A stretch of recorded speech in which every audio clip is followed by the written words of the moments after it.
Well, this week, the Gap announced that they're going to close 350 Gap and Banana Republic stores over the next 3 years by the end of 2023. The Gap really is the iconic specialty retailer in the history of American retailing. Their CEO, Mickey Drexler, in the 80s and 90s, transformed the Gap from a also-ran store to the most sleek, modern specialty retailer in American retailing. They expanded into malls, rural locations, airports, and they were early into e-commerce. Pretty much every specialty retailer today owes their basically format to the Gap. During the pandemic, all these non-essential retailers like the Gap, they were not open. They lost consumers. Consumers are buying online. Amazon is their big competitor. We're going to see a lot more store trimmings, store closings, bankruptcies in the retail space as consumers really shift to online spending. What we're seeing during the pandemic is that online spending is reaching in the 35, 40, 45% of total retail spend.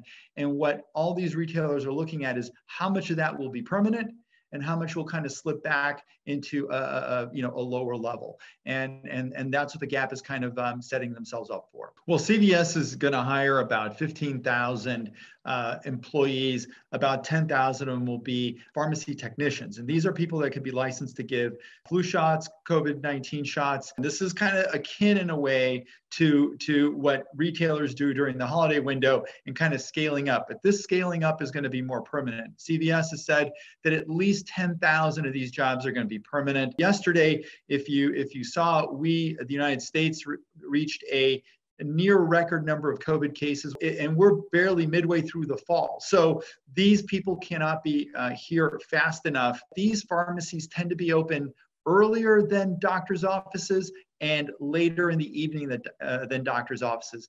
This is a really competitive thing because it gives flexibility for consumers to come in early, to come in after work, and given that they're going to have to administer tens of millions of vaccines, it really helps distribute that vaccine administration much better throughout our healthcare system.